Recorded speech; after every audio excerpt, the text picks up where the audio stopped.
దేవునికి మహిమ కలుగును గాక. హల్లెలూయా. మంచిది. పరిశుద్ధ గ్రంథం తెరుద్దామండి.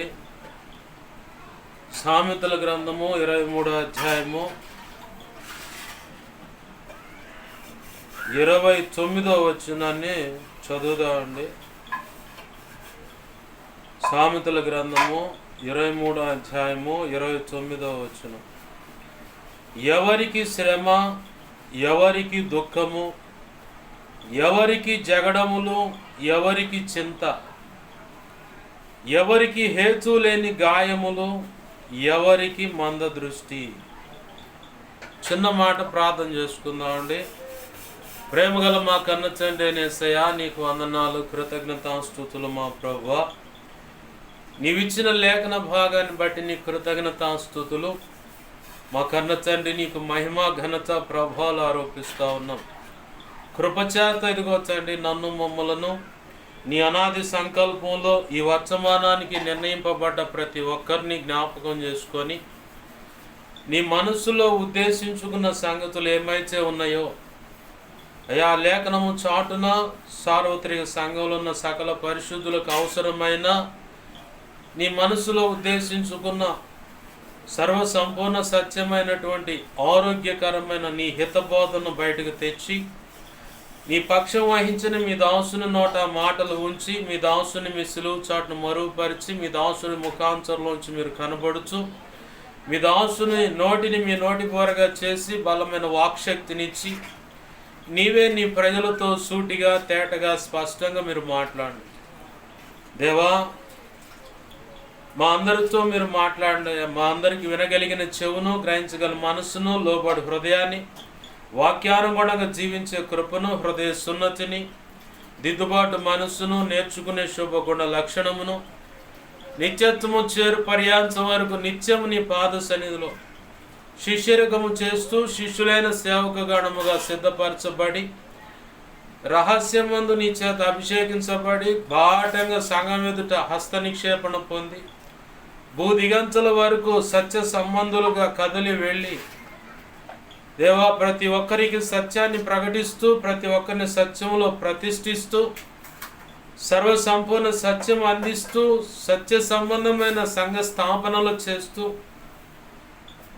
ప్రభువా ప్రతి ఒక్కరిని సంపూర్ణ స్థితి దిశగా నడిపిస్తూ సంపూర్ణులుగా చేసి ధైర్యముగా క్రీస్తు న్యాయపీఠాన్ని మేమందరము నీ కృప ద్వారా మాకు అనుగ్రహించిన ప్రతి ఒక్కరును సంపూర్ణులై క్రీస్తు న్యాయపీఠం ఎదుట నిలిచినప్పుడు బడా మంచి దాసురాలని ఆనాడు నువ్వు నిర్ణయించిన మెప్పు, ఘనత, మహిమ, బహుమతులు అందుకొని నిత్యత్వంలో ప్రవేశించి వధువులో నువ్వు నిర్ణయించిన ఉన్నత స్థానంలో నిలిచి యుగ యుగాలు నీతో కలిసి నిత్య రాజ్య పరిపాలన చేసి నిన్ను మహింపరచుకునే భాగ్యం మాకు నీ కృపలో నిర్ణయింపబడ్డ ప్రతి ఒక్కరికి ఈ కృప దక్కునట్లుగా దేవా మాకు ఉపదేశించి ఆశీర్వదించి ఆ మహాభాగ్యం కలుగు చేయమని నిన్ను బతిమలాడుతున్నావు, నిన్ను మహింపరచుకుంటున్నావు.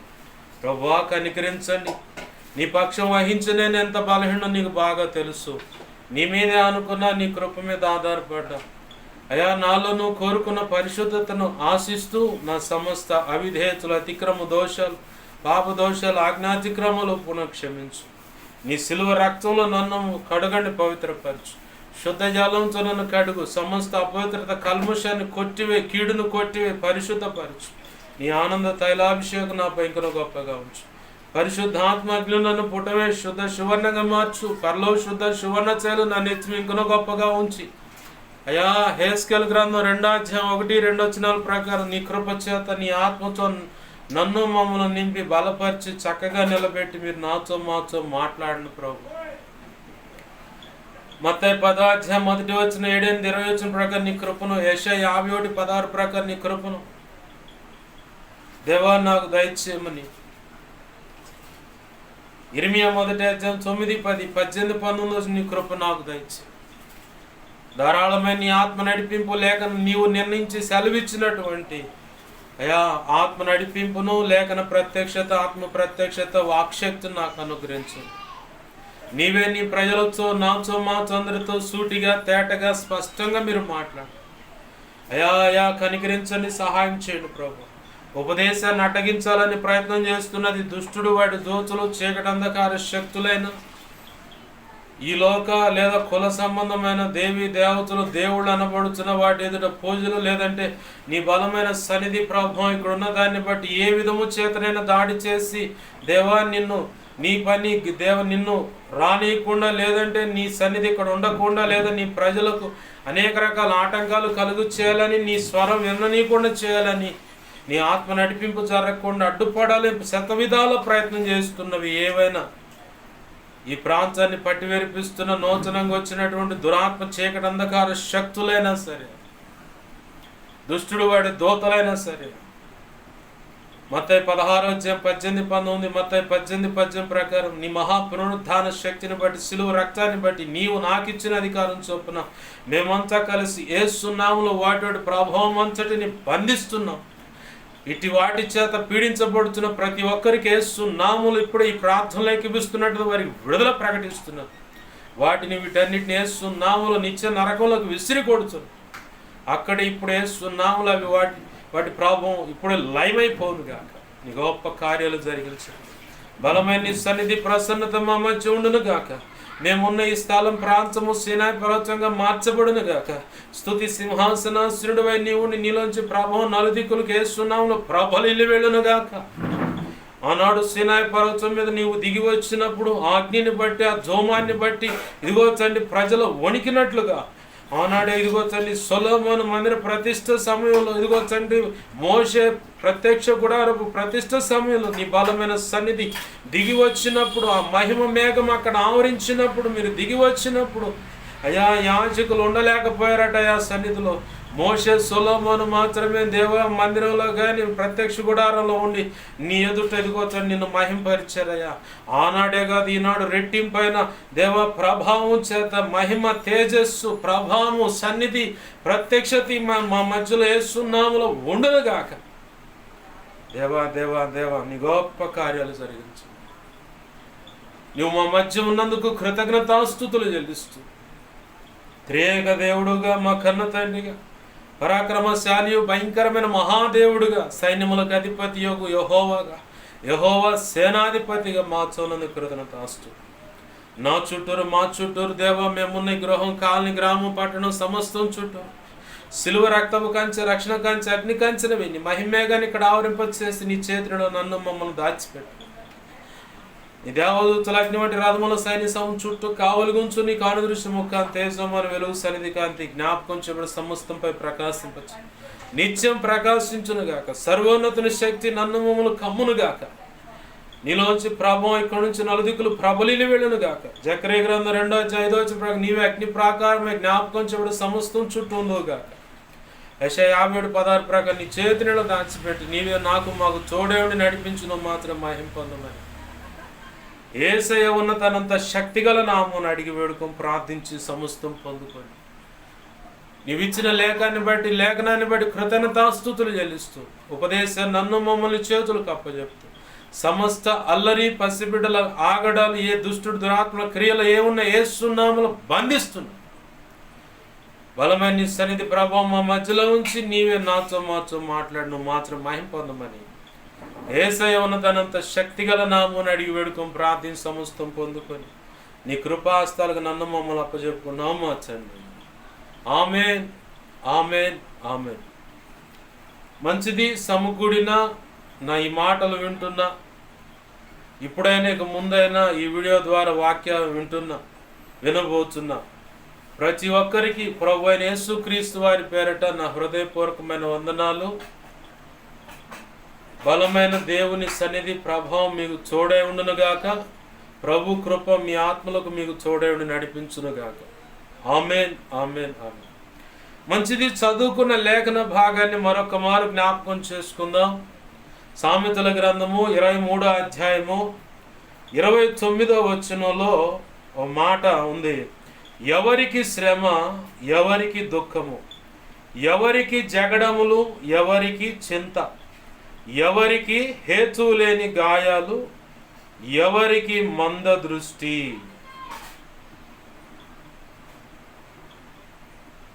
దేవునికి మహిమ కలుగును గాక. హల్లెలూయా. చదువుకున్న లేఖన భాగంలో ఆ పై వచనాలు కానీ కింది వచనాలు కానీ గమనిస్తే అక్కడ చదువుకున్న మనకి దేవుడిచ్చినటువంటి మూలవాక్యం యొక్క భావం అర్థమవుతుంది. ఏంటయ్యా పైన కానీ కింది వచనాలు పై వచనాలు అంటే దేవుడిచ్చిన ఈ చదువుకున్న మూలవాక్యానికి పై వచ్చిన భాగం కింది వచ్చిన భాగాలు గమనిస్తే అర్థమవుతుంది. ఏంటయ్యా అక్కడ ఉందంటే ద్రాక్ష రసము అతిగా తీసుకునేవాడు. అంటే ద్రాక్ష రసం అంటే ఆ కాలంలో మంచిగా ఏదైనా ఫంక్షన్ జరిగినప్పుడు, ఎక్కడైనా విందు జరిగినప్పుడు ఖచ్చితంగా ద్రాక్ష రసం అనేది వాడుకగా అందరికీ సాంప్రదాయం, అంటే మర్యాద చొప్పునిస్తారు. ఆ కాలంలో ఉన్నటువంటి ద్రాక్ష రసం ఆరోగ్యానికి మేలైనది. దాన్ని అతిగా తీసుకుంటే మచ్చుగిల్లి పడిపోతారు అన్నది కూడా అక్కడ రాసి ఉంది మనం చదువుకున్న వాక్యంలో.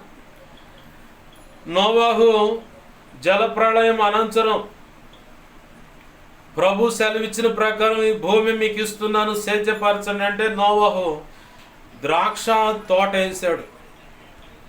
ఆ ద్రాక్ష తోట వేసి ద్రాక్ష రసము తాగి మచ్చుగిల్లిపోయాడు.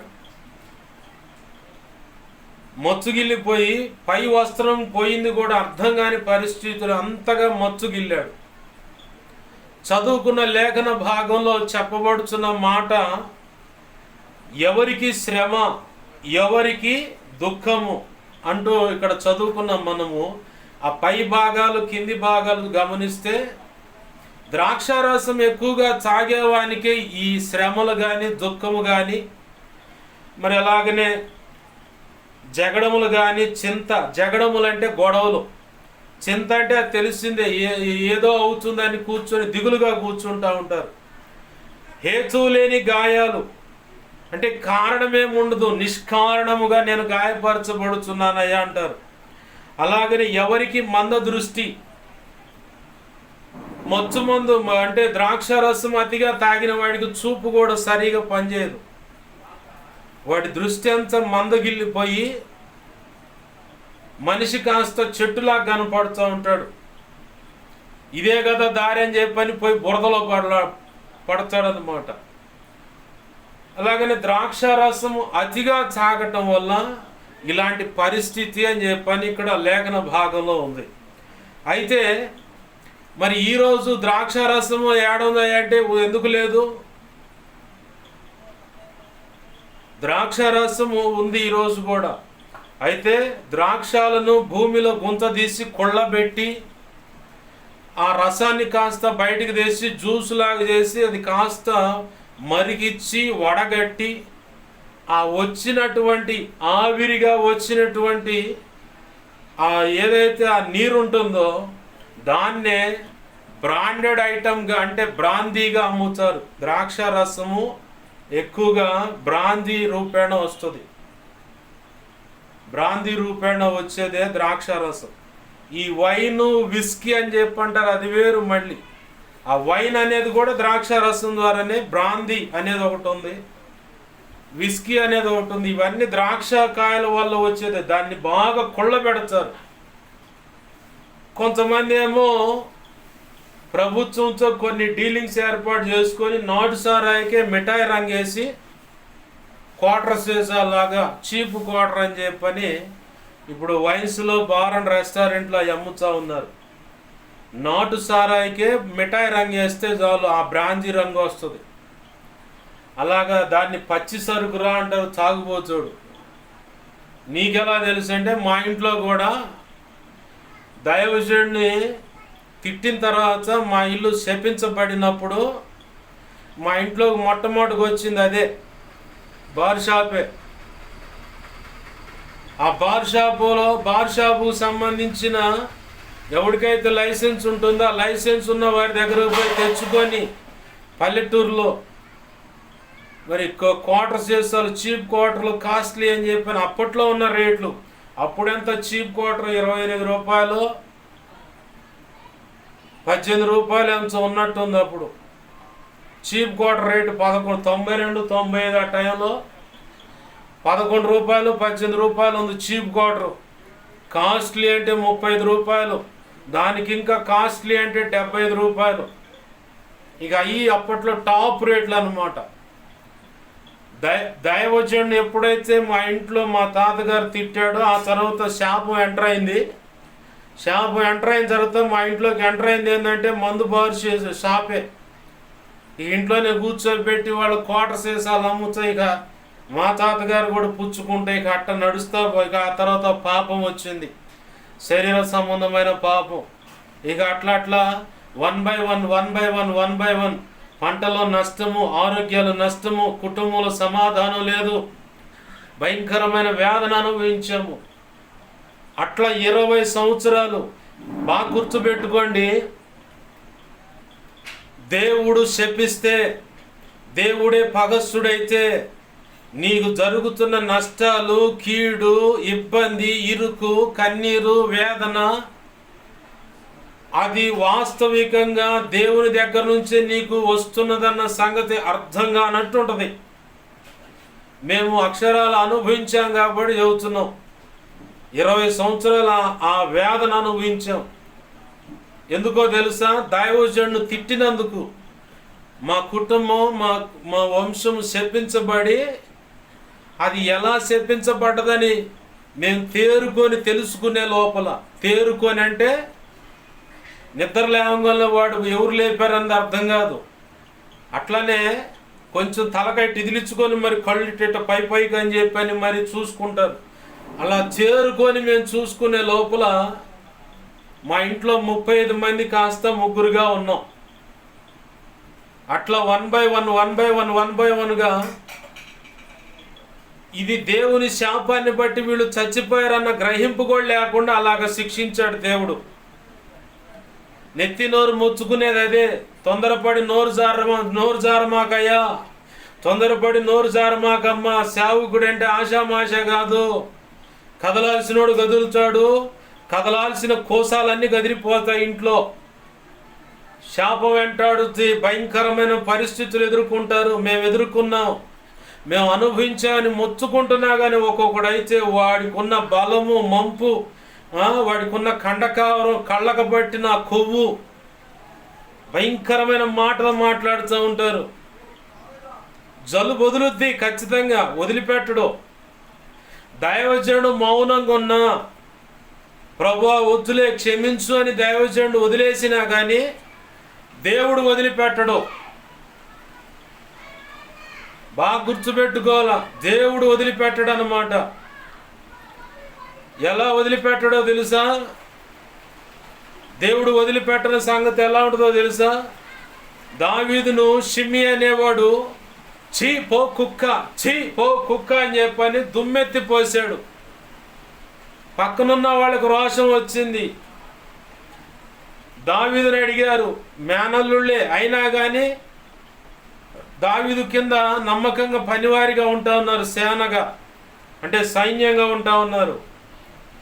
దావీదుని అడిగారు, వాడు అంత లేసి మాటలు అంటుంటే నువ్వు ఒక్క ఆజ్ఞ ఇవ్వు, ఒక్క మాట చెప్పు, ముక్కలుగా నరికేస్తాను అంటే దావీదు అన్నాడు, నేను చేసిన పొరపాటును బట్టి ఒకవేళ దేవుడు ఇతని ద్వారా దూషింపజేస్తున్నాడేమో, తద్వారా నేను సిగ్గు తెచ్చుకొని రోషము పుచ్చుకొని నా ప్రభు పాదాలు ఇంకా గట్టిగా పట్టుకొని ఆయన క్షమాపణ వేడుకోవాలేమో, ఆయనకి ఇంకా సమీపంగా ఉండాలేమో. అందుకే ఒకవేళ నా దేవుని అనుమతి చొప్పునే వాడు ఒకవేళ తిడుతున్నాడేమో, చెట్టని దుమ్మెత్తి పోస్తున్నాడేమో, దుమ్మెత్తిపోని అన్నాడు. వాడి జోలి ఏం బాగుతూ దేవుడు చూసుకుంటాడులే అన్నాడు. కొంతకాలం గడిచిన తర్వాత దావీదు తప్పేం లేదని తెలుసుకున్న తర్వాత మొట్టమొదటిగా ఆ నది దాటుతున్నప్పుడు దావీదు తిరిగి వస్తా ఉన్నాడు. సౌలు కాలం చెల్లిపోయింది, రాజ్య పరిపాలన చేయాలయ్యా అని చెప్పని ఇశ్రాయేలీయులు వెళ్ళి దావీదు అరణ్యంలో ఉంటే బచ్చమలాడుకొని తెచ్చుకుంటున్నారు. ఆ నది దాటబోతున్నాడు, ఆ సముద్రం దాటబోతున్నాడు అన్న సంగతి ఈ షిమ్మి అనేవాడికి తెలిసింది. ఈ లోపల దావీదు తప్పేం లేదని కూడా ఈ షిమ్మి అనేవాడికి గ్రహింపుకు వచ్చింది. బరబర పరిగెత్తుకుంటా వచ్చి దావీదును ఇశ్రాయేలీయులలోకి మొట్టమొదటి ఎదుర్కొన్నవాడు ఎవడంటే షిమ్మి అనేవాడే. దావీదును ఎదుర్కొని షిమ్మి అనేవాడు సాగిలపాటి బచ్చలాడుతున్నాడు, అయ్యా తొందరపాటి సత్యం ఏంటో తెలుసుకోక నీ విషయమే నేను దూషించాను, దుమ్మెత్తి పోసానంటే ఈరోజు సంతోషించే విషయం, నిన్ను నేనేం చేయను, వెళ్ళిపో అన్నాడు. కానీ దావీదు దేవుని ప్రేరణ చొప్పున తన కుమారుడైన సొలొమోనుకు చెప్పాడు, పలానా రోజున షిమి అనేవాడు ఇలా నన్ను చీపో కుక్క అని దుమ్మెత్తిపోసి శపించాడు. అయితే వాడిని పితరుల స్వాస్థ్యానికి అప్పచెప్పి, అంటే పితరుల స్వాస్థ్యం అంటే ఆ రోజుల్లో అబ్రహాము సమాధి తోటగా ఒక పొలాన్ని కొన్నాడు. ఆ సమాధిలోనే అబ్రహాము వంశపు సంబంధికులు అందరూ పాతి పెట్టబడ్డారు. అంటే సమాధి తోట, పితరుల స్వాస్థ్యం అంటే సమాధి తోట. వాడిని మట్టిగా అప్పచెప్పేసి చంపేసే అన్నాడు సొలొమోనుతో దావీదు. అయితే సొలొమోను కూడా డైరెక్ట్ చంపల షిమి అనేవాడిని. నాకు తెలియకుండా ఈ ఊరు గనక నువ్వు దాటి వెళ్ళిన సంగతి నా చెవిని పడిందా, నీ చావుకు నువ్వే ఉత్తరవాది అన్నాడు. ఎలాగైనా షిమి అనేవాడు చంపబడాలని, భావితరాలకు బుద్ధి వచ్చేలాగా ఉండాలని చెప్పని దేవాది దేవుడే షిమి అనేవాడికి దూరపు చుట్ట బంధువులు వచ్చారు, పలానా చోట ఉన్నారని కబురు అందింది. అలాగ చేశాడు దేవుడు. అలాగనే రహస్యంగా వెళ్ళాడు, తిరిగింటికి వచ్చాడు. ఇలా వెళ్ళి వచ్చాడన్న సంగతి సొలొమోనుకు వినపడ్డది. షిమిని పిలిపించి చెప్పాడు, నేను నీకు చెప్పానా నా ఆజ్ఞ లేకుండా ఊరు దాటకూడదని? నాకు తెలియకుండా నువ్వు వెళ్ళి వచ్చావు కాబట్టి నీ చావుకు నువ్వే ఉత్తరవాదివి. ఎవరు అక్కడ అన్నాడు. చిత్తం ప్రభు, వాని మీద పడి వాని చంపండి అన్నాడు. అంతే, తల తెగనరికి పక్కన పడేశారు. దైవజనుణ్ణి, అంటే దావీదు ఒక కోణంలో రాజు, ప్రవక్త, దీర్ఘదర్శి, దైవజనుడు. రాజును తిట్టిన దాన్ని బట్టి రాజు మౌనంగా ఉన్నాడు. ఆయన కుమారుడైన సొలొమోను చెబితే సొలొమోను కూడా మౌనంగా ఉన్నాడు. కానీ దేవుడు మౌనంగా లేడు. దేవుడు మౌనంగా లేడు. దేవుడు కదిలాడు. షిమి అనేవాడు చీపో కుక్క అని చెప్పని దావీదును తిట్టి దుమ్మెత్తిపోసి శపిస్తే భయంకరమైన చావు చచ్చాడు. అలాగనే దేవుడు అనుమతించాడు అన్నమాట. దేవుడు మౌనంగా ఉన్నాడు దైవజనులు జోలిపోతే. అలాగ మేము నష్టపోయాం కాబట్టి బచ్చంలాడుతున్నాం, దైవజనులు జోలి పోమాకండి, జాగ్రత్త. నీకు మంది బలం ఉండొచ్చు, ధన బలం ఉండొచ్చు, అధికార బలం ఉండొచ్చు, అహంకారం చేత గుడ్లకు పట్టిన కొవ్వుతో విర్రవిగుతూ ఉండొచ్చు. మొత్తం జలుబు వదులుద్ది దేవుడు పట్టుకుంటే. దేవుడు గనక కదిలితే ఒక్కొక్కటి మొత్తం పోతాయి అన్నమాట. ఆ మధ్యకాలంలో ఒకడు ఇట్నే పూజలు చేస్తా ఉన్నాడు, విగ్రహాల ముందు కూర్చొని, కులం తక్కువ అది ఇది అని చెప్పని దేవుణ్ణి దూషిస్తా, నన్ను కూడా దూషిస్తా పని చేస్తా ఉంటే సడన్గా హార్ట్ అటాక్ వచ్చి అంతే పోయిండు. అనమాట. వాళ్ళ అబ్బాయి కానీ ఆయన పెళ్ళాం కానీ ఉర్రామారా చూస్తా పోతా ఉంటారు. ఇప్పుడు నన్ను నేను చేసుకున్నది నేనేం చేయలే, వాళ్ళని ప్రభు వాళ్ళకి తెలియదు క్షమించమని ప్రార్థన చేశా. దైవజనుడికి, దైవ చిత్తానికి, దేవునికి వ్యతిరేకంగా ఇట్లా విగ్రహ సంబంధించిన పూజలు చేశారు, రకరకాల వ్యవహారాలు చేశారు. కాబట్టి సడన్గా చచ్చిండు అనమాట, హార్ట్ అటాక్ వచ్చి. దైవజనుడి జోలి ఎవరు పోవద్దు, దయచేసి చెబుతున్నా. దేవుని సేవ జోలి కూడా ఎవరు పోవద్దు. ఎందుకు ఈ మాట చెప్తా ఉన్నానంటే, ఇక్కడ ద్రాక్ష రసము తాగి వాడు మంద దృష్టి కలిగి ఉన్నాడు, మంపులో ఉన్నాడు. ఇవాళ అహంకారము, గర్వము, ఆస్తి ఉందని, ధనం ఉందని చాలామందికి ఆ మంపు బట్టి ఉందన్నమాట. ఆ మత్తుగిల్లు ఉన్నారు చాలామంది. ఆ మత్తుగిలిన వారిలో ప్రభు అన్నాడు, ఎవరికి శ్రమ, ఎవరికి దుఃఖం అంటే, శ్రమ ఎవరికంటే మొదటిగా రక్షణను నిర్లక్ష్యపరిచిన వారికి శ్రమ. ఇది కన్ఫర్మ్, ఇదేం మారదు. హెబ్రీ పత్రికలో రాయబడిన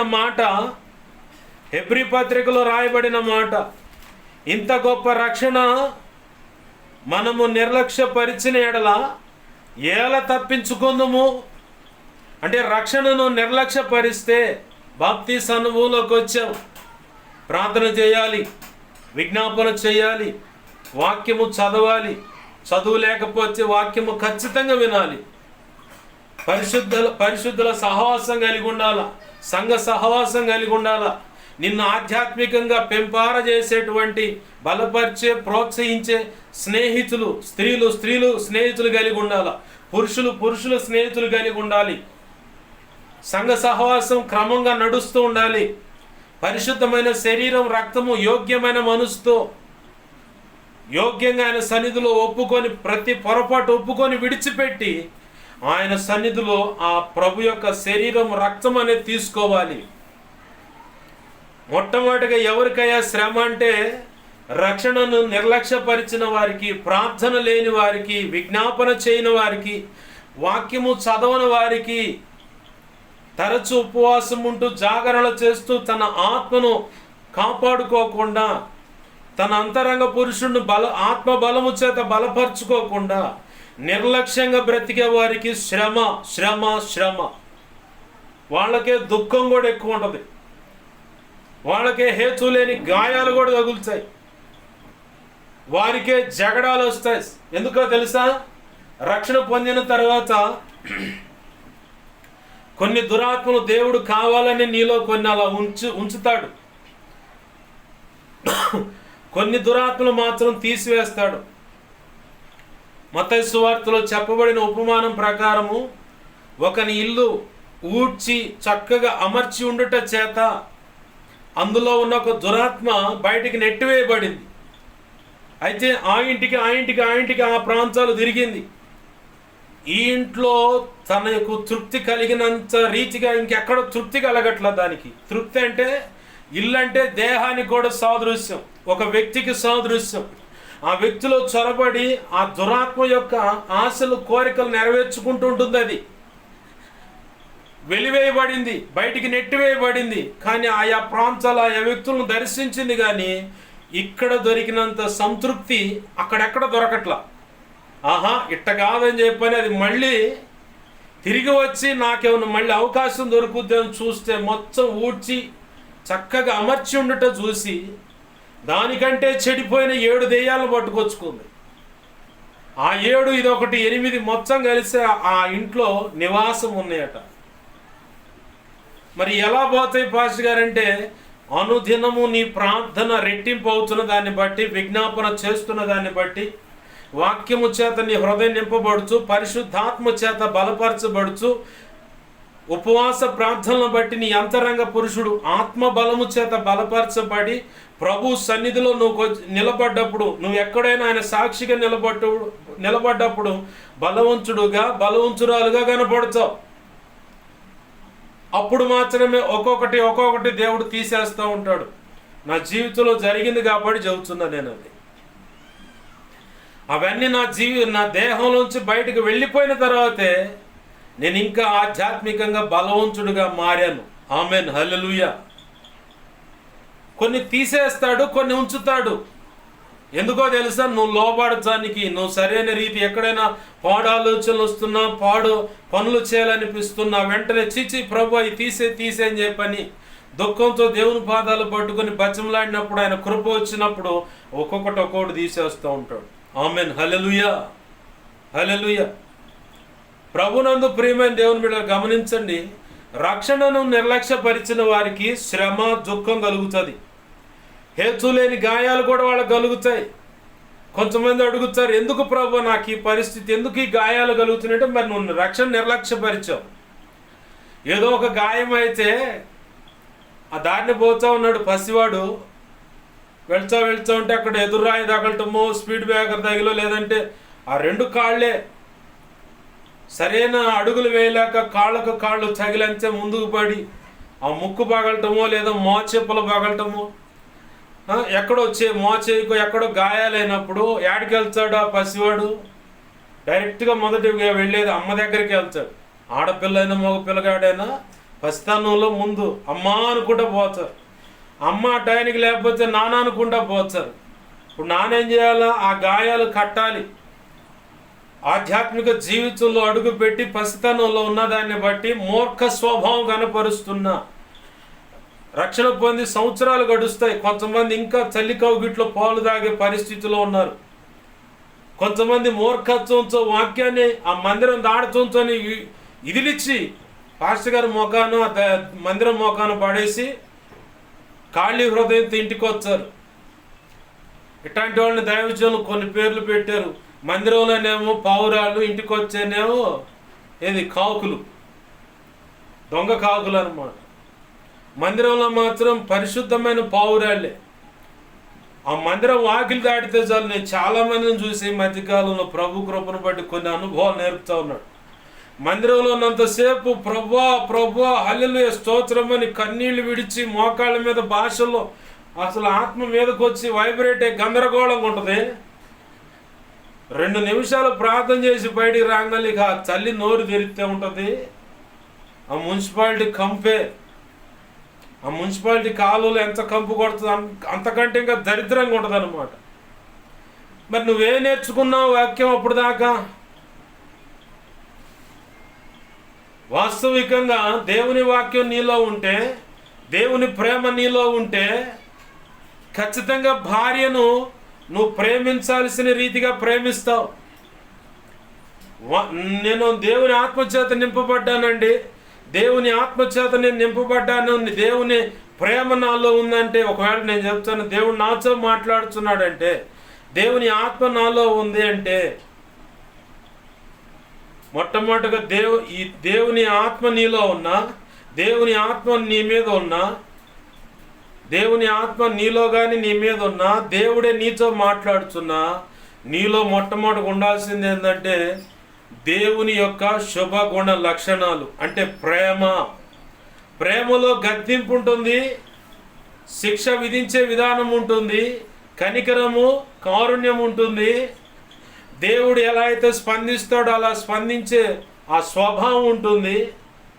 అంతకంటే ముందుగా నువ్వు ఒకవేళ భర్తవైతే నీ భార్యను నీ సొంత శరీరాన్ని ప్రేమించినట్టుగా ప్రేమిస్తావు. యేసయ్య ఎలా అయితే ఇప్పటికీ క్రీస్తు సంఘాన్ని ఆయన శిలువ శ్రమలో అనుభవించి ఆ వేదనలో నుంచి కన్నటువంటి ఈ భూమి మీద ఉన్న సంఘం కోసం మానక తండ్రి కుడిపార్శ్వమందుండి విజ్ఞాపన చేస్తూనే ఉన్నాడు.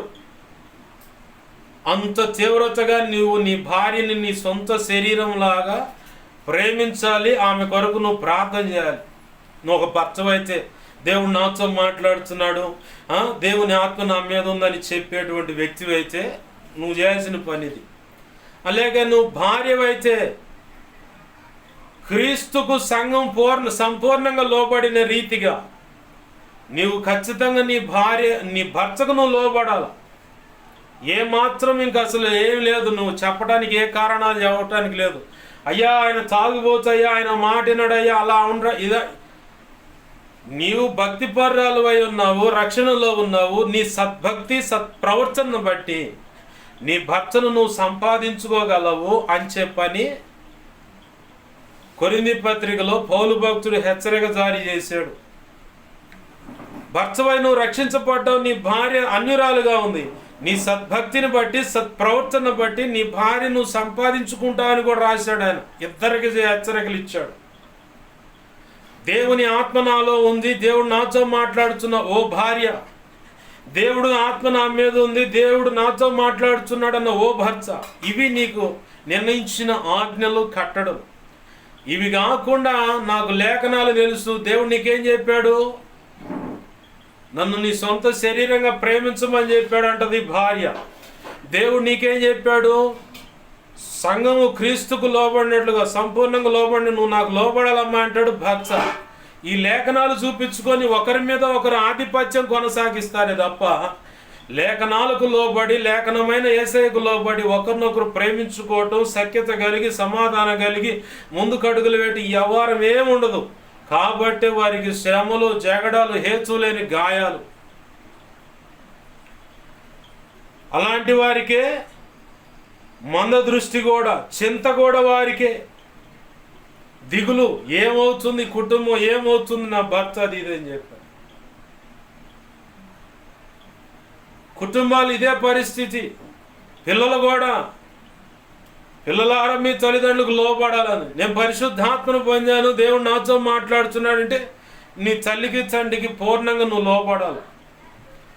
దేవుని పనికి, దేవుని సేవకు, దేవుని మందిరానికి కానీ రక్షణ కానీ తీసుకోవద్దన్నా, దేవుని మందిరానికి వెళ్ళొద్దన్నా, ఏంది దేవుని సేవకు వెళ్ళొద్దన్నా ఈ కారణాలను బట్టి అవసరమైతే వాళ్ళు వదిలేయచ్చు. లేఖనం అదే అంటుంది, నా నామాన్ని బట్టి తల్లినైనా తండ్రినైనా అక్కనైనా చెల్లెండ్రైనా అన్నదమ్ములైనా ఆస్తులైనా స్థిరాస్తులు ఏవైనా సరే మీరు వదిలేయచ్చు. ఇహపరమందు 100 రెట్లు మీరు ఆశీర్వాదం పొందుతారని కూడా దేవుని లేఖనం సాక్ష్యం ఇస్తుంది. ఈ మాట చెప్పింది యేసు ప్రభు వారి.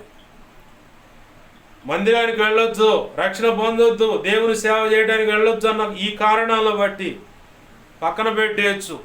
అవి ఏవి కాకుండా ఇంకేదైనా కారణాలు ఉంటే నువ్వు ఖచ్చితంగా లోపడాల్సిందే. ఆ బాధ వేదన వాళ్ళ వల్ల ఎదురవుతున్న ఇరుకు ఇబ్బంది అంతా దేవుని సన్నిధిలో మోకాళ్ళ మీద పడి యేసయ్యకి అప్పచెబితే ఆయన కదులుతాడు. అప్పుడు ఉంటుంది వాళ్ళకి దరువు మామూలుగా ఉండదన్నమాట.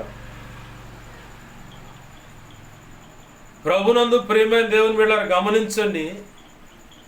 మరి ఇంకా ఎవరికి హేతువు లేని, ఎవరికి శ్రమ, ఎవరికి దుఃఖం అంటే రక్షణ నిర్లక్ష్యపరిచిన వారికి దుఃఖము శ్రమ ఈ పరిస్థితులు ఉంటాయి.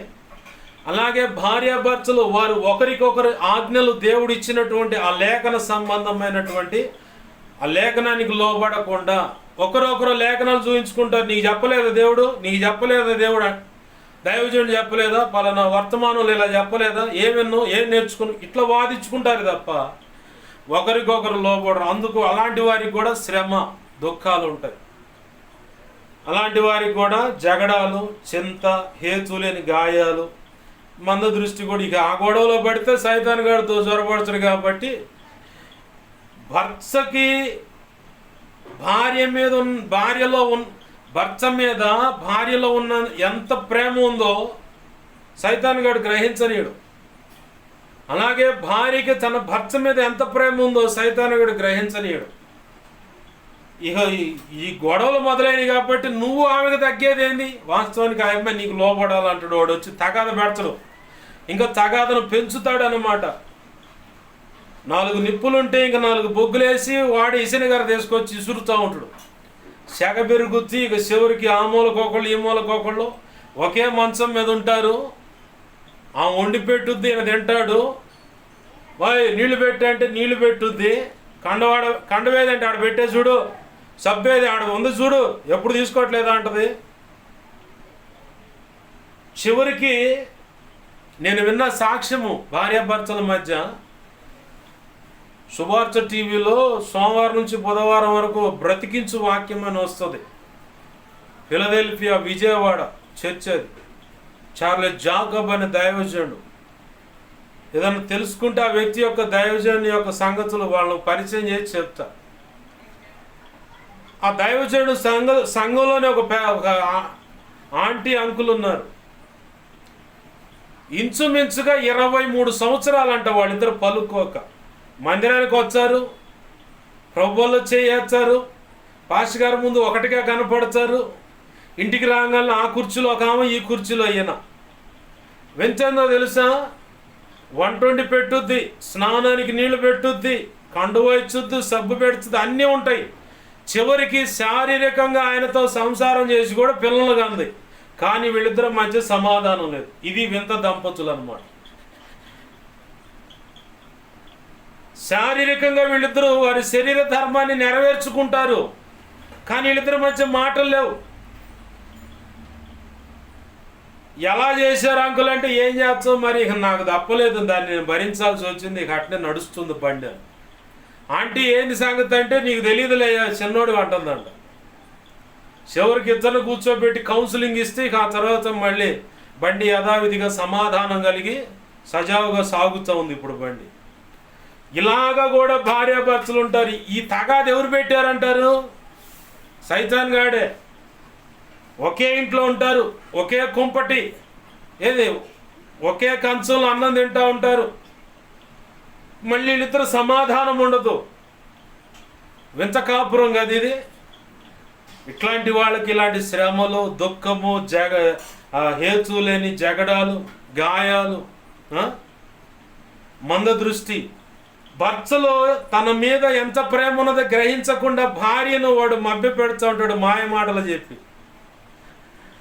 భార్యలో తన మీద ఎంత ప్రేమ ఉందన్న సంగతి గ్రహించకుండా మభ్య పెడతాడు అనేక కారణాలు చూపించి భర్తని. ఇలాంటి వాళ్ళకు శ్రమ. మరి ఇంకెవరికి శ్రమ అంటే పరిచర్యను నిర్లక్ష్యంగా చేసిన వారికి కూడా శ్రమ కలుగుతుంది.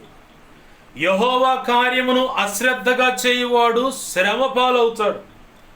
ఇర్మియా గ్రంథము 48వ అధ్యాయం మట్టుకుంటుంది. ఇర్మియా గ్రంథంలో ఆ మాట రాస్తుంది. ఎవరికయ్యా శ్రమ అంటే యెహోవా కార్యమును అశ్రద్ధగా చేసిన వానికి శ్రమ అట. దేవుడు నిన్ను నమ్మి ఏదైనా సంఘములో ఒక పరిచర్య అప్పజెప్పాడా? ఆ పరిచర్య అప్పజెప్పినప్పుడు నమ్మకంగా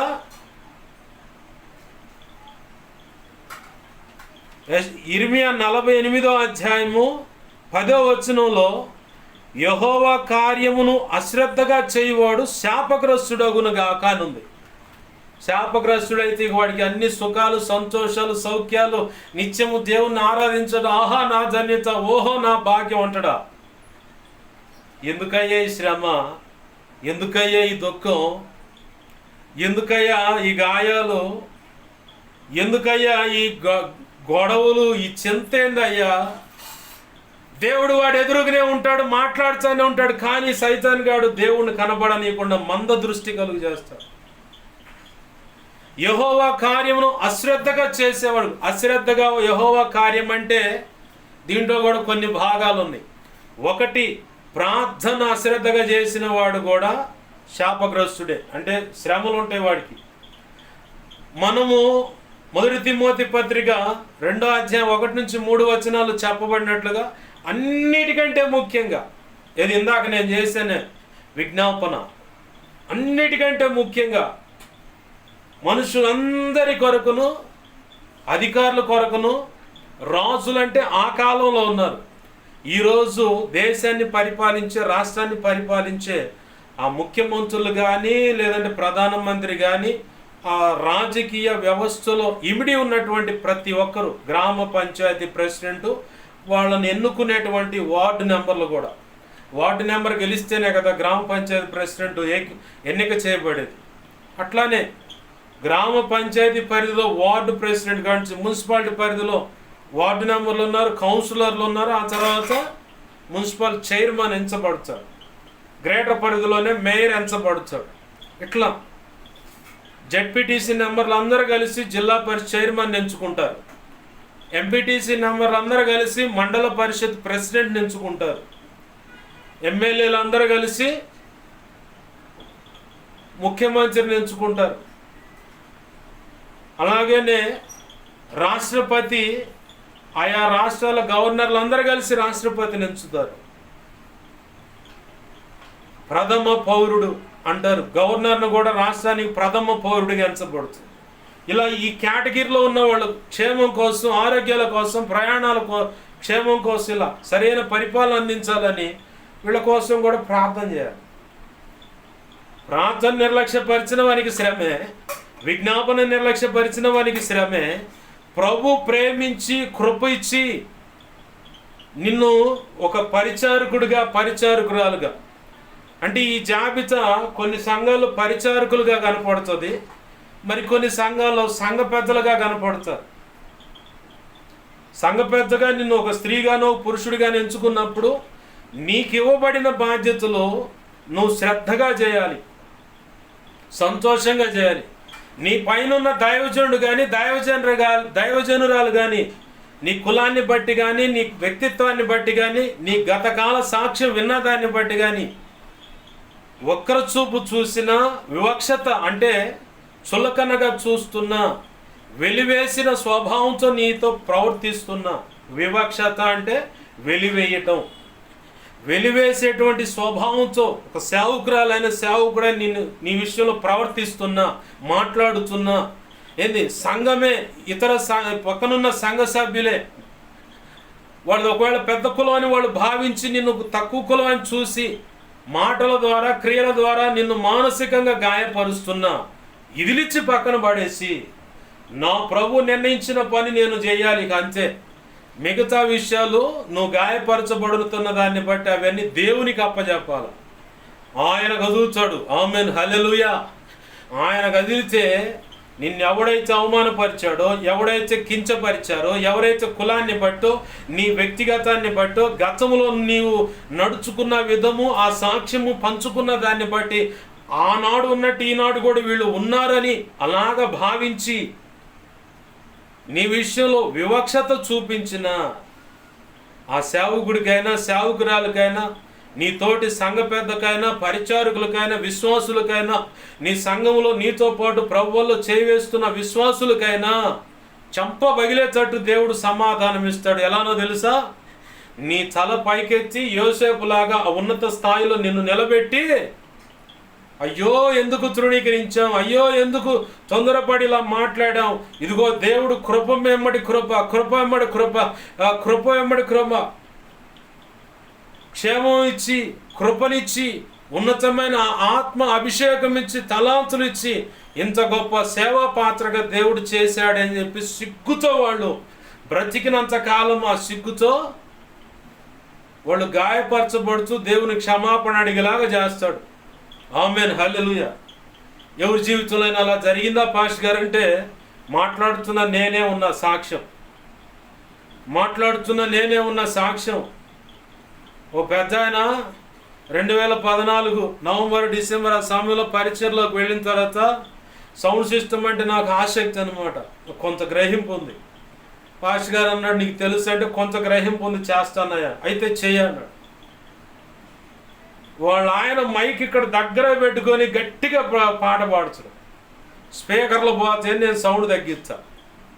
ఏదోనమ్మా మా ఆయన రాగానే మైకు కట్ చేస్తాడు ఆయన అని చెప్పని మా అమ్మ కంప్లైంట్ చేసింది వాళ్ళ ఆడవాళ్ళు. అంతకంటే ముందు పాష్ గారికి కూడా చెప్పి సంఘంలో ఉన్న ప్రతి ఒక్కరు చెప్పుకున్నారు. ఇప్పటికీ ఉంది ఆ వైరం. నన్ను చూసే వాళ్ళకి అదే గుర్తొస్తుంది. ఇప్పటి వరకు కూడా 10 సంవత్సరాలు ఆ పగ అంతే పెట్టుకొని తిరుగుతున్నారు వాళ్ళు. వాళ్ళు ఆడే ఉన్నారు. నిన్నగాక మొన్నొచ్చి ఈడేంది అన్నారు. చివరికి నిన్నగాక మొన్నొచ్చి నేను మాత్రం ప్రభు కృపలో ఉన్నతమైన తలాంతులు ఇవ్వబడి గొప్ప సేవకుడిగా ఇలా నేను నిలబడ్డాను. వాళ్ళు మాత్రం ఆడే ఉన్నారు. ఇలాంటి బ్యాచ్ చాలామంది ఉన్నారు, ప్రతి సంఘంలో ఉంటారు. నేనున్న సంఘం అనే కాదు. అయితే అక్కడ శ్రేష్టమైన అనుభవ పాఠాలు ఆ వ్యక్తుల దగ్గర నుంచి నువ్వు నేర్చుకోవాలి. నేర్చుకునే స్వభావాన్ని నీవు ధరించుకోవాలి.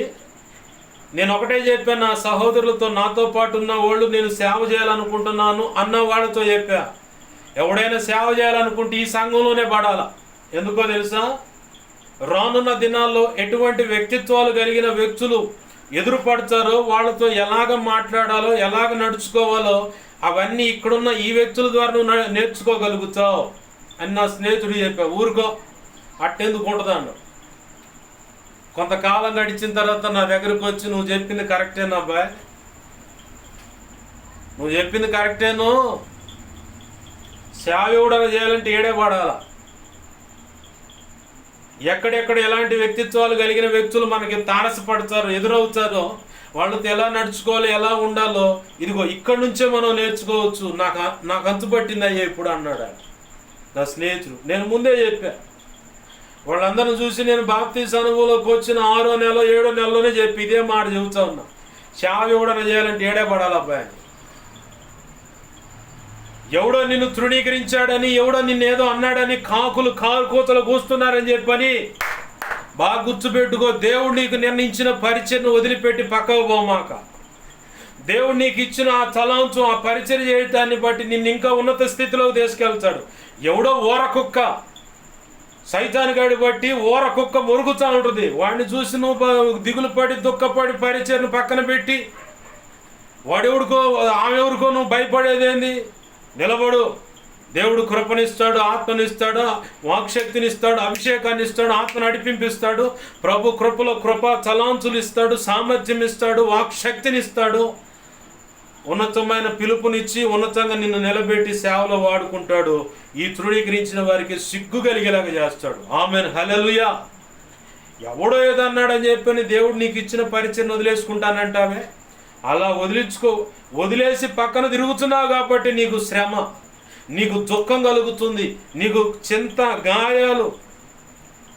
దేవుడు నిర్ణయించిన ఆ శ్రేష్టమైన ఆశీర్వాదము, ఆ అభిషేకం, ఆ ఉన్నత స్థితి నీకు కనబడకుండా సైతానుగాడు నీకు మంద దృష్టి కలుగు చేస్తా ఉన్నాడు. కాబట్టి ఆడ పక్కన కూర్చొని మూలుగుతా ఉన్నావు, అయ్యో ప్రభు వాళ్ళు ఈ మాట అంటున్నారు, అయ్యో ప్రభు వీళ్ళు ఈ మాట అంటున్నారని ఆడేబడి ఏడుస్తున్నావు. ప్రభు చెప్పాడు నీకు, ఆయన్నే చంపటానికి ఏదో రకంగా తప్పు పడటానికి ఎతికారు ఏసైనే. నువ్వేమన్నా ఏసై కంటే పరిశుద్ధురాలువి, పరిశుద్ధుడు అయితే చెప్పు, బజారుకి పోయి 3 మేకులను ఒక ముళ్ళ కొరడ నేనే సిద్ధపరచుకొని వస్తా, స్విచ్ ఒకటి తీసుకొని వచ్చి, ఎడుగుడి స్విచ్ ఇంట్లోనే ఉంది, ఈ సమాజానికి నిన్నే సిలువేసి పడేస్తా, దరిద్రం వదిలిపోద్ది. ఎందుకంటే యేసు ప్రభు వారి కంటే నువ్వు నీతిమంతురాలిగా, యేసు ప్రభు వారి కంటే నువ్వు నీతిమంతుడుగా, పరిశుద్ధులు కదా మీరు, అందుకే మిమ్మల్ని వేసేస్తే పోద్ది, దరిద్రం వదిలిపోద్ది అనమాట. దేవుడు నీకు నిర్ణయించిన పరిచర్య చేయటం వల్ల ఆ సంఘానికి క్షేమాభివృద్ధి కలుగుతుంది. దేవుడు నీకు ఇచ్చిన పరిచర్య చేయటం వల్ల, ప్రార్థన చేయటం వల్ల ఆ సేవకుని ఆధ్యాత్మిక క్షేమాభివృద్ధి, అలాగనే సేవలు బలంగా వాడబడతాడు. దేవుడు నీకు ఇచ్చిన పరిచర్య వల్ల, నువ్వు చేస్తున్న నమ్మకంగా పరిచర్య చేస్తున్న దాన్ని బట్టి ఇంకొకళ్ళు ముందుకు వస్తారు. నా ప్రభు నాకు ఇచ్చిన దాన్ని బట్టి ఎవరో పొగుడుతారు, ఎవరో చేస్తారు, ఏదో నాకు అందనానికి ఎక్కించి కుర్చీలో కూర్చోబెట్టి గజమాలేసి శాలువా కప్పి సన్మానిస్తారని నేను ఎప్పుడు చూడలా. దైవజనుడికైనా నా పక్కనున్న వారికైనా ఒకటే మాట చెప్పా. గలతీ పత్రిక 1వ అధ్యాయము 9-10 వచనాలకు చూస్తే, మనుషుల దయ సంపాదించుకొనగోరుచున్నానా, అట్లయితే నేను క్రీస్తు దాసుడును కాదన్నాడు పౌలు. అదే మాట నేను చూపించే ప్రతి ఒక్కరికి. నువ్వు పొగిడితే నేను పరిచయం చేయటం, నువ్వు పొగిడితే భక్తి చేయటం, నువ్వు భజన చేస్తే నేను ముందుకెళ్ళటం, ఈ సెక్షన్ భ్రష్టత్వానికి దేశపోద్ది. నువ్వు పొగిడితే, దేవుని మాట ఉంది, మనుషులు ఒక వ్యక్తిని పొగడటం వల్ల శ్రమ ఆ వ్యక్తికి అన్నాడు.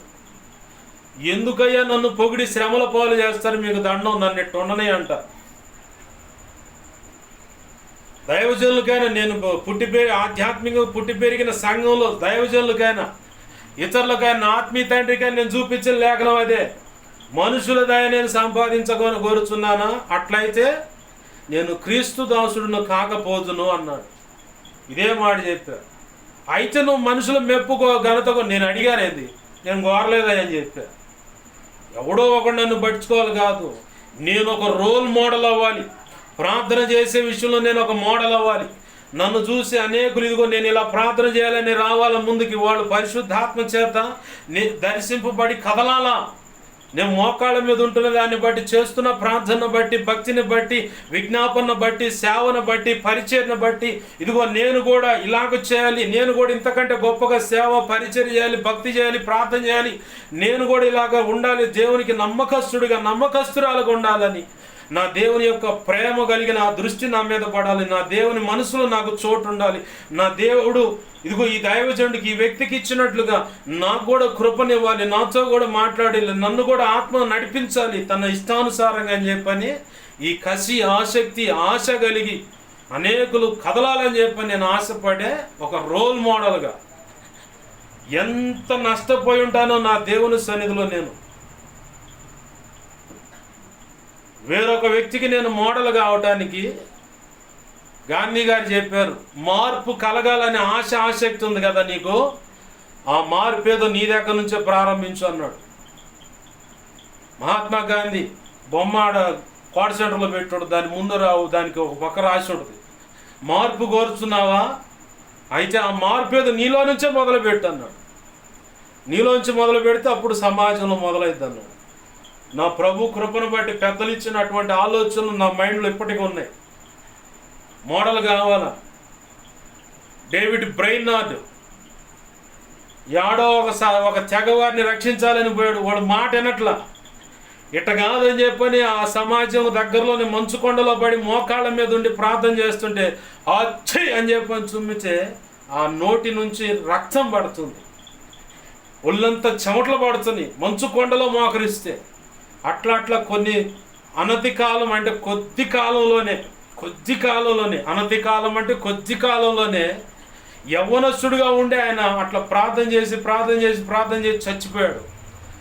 ఆ వ్యక్తి యొక్క జీవిత చరిత్ర ఒక డైరీలో రాయబడితే ఆ డైరీ రాసింది చదివి విలియం కేరీ మన దేశానికి వచ్చాడు. హెడ్సన్ టైలర్ కదిలాడు. ఇలా ఎందరో మిషనరీలు కదిలారు ఒక డేవిడ్ బ్రైనార్డ్ యొక్క జీవిత చరిత్ర చదివి. మంచు కొండలో పడి మోకాళ్ళ మీద ఉండి ప్రార్థన చేస్తుంటే చెమట్లు పట్టినాయట.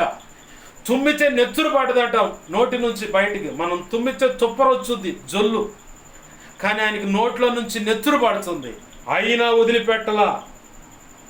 ఆ కసిగా కొద్ది కాలం భక్తి సాధన చేసి ప్రభు సన్నిధికి వెళ్ళిపోయినా ఆ వ్యక్తి యొక్క జీవిత చరిత్ర చదివి ఇప్పటికీ అనేకులు కదిలింపబడుచు మిషనరీలుగా వెళ్ళి సేవ చేస్తున్నారు. ఇప్పటికీ అనేకులను ఆ చరిత్ర కదిలిస్తూ ఉంది. అది మోడల్. అది నిన్ను అలా చేయాలని చెప్పని ఆ సంఘంలో పరిచారకుడిగా ఒక సంఘ పెద్దగా నిన్ను పెడితే, ఓ విశ్వాసిగా నిన్ను పెడితే వాళ్ళు అట్టంటున్నారు ఇట్టంటున్నారు. వాడెవడికెళ్ళి ఎవడు చూడమండు, ఆ ఎవరికెళ్ళి ఎవడు చూడమండు. దేవుడు చెప్పిండు వాళ్ళకెళ్ళి చూడమని. నా వైపు చూడండి అన్నారు. ఆయన వైపు చూస్తే, ఆయన నీకు నిర్ణయించిన భవిష్యత్తు ఆశీర్వాదాన్ని చూస్తే, ఆయన నీకు నిర్ణయించిన దర్శనాన్ని చూస్తే శ్రమ నీకు పట్టదు, దుఃఖం నీకు పట్టదు, కన్నీరు నీకు అనిపించదు, వేదన అనిపించదు, నిందల అవమానాలు ఇజిలిచ్చి పక్కన పడేస్తావు. ఏంది ఇరుకు, ఇబ్బంది, కరువు, ఆకలి దప్పులైనా సరే దేవుడు నిర్ణయించిన దర్శనమే ఆకలి నింపి ముందుకు నడిపిస్తూ ఉంటుంది. ఆమేన్, హల్లెలూయా.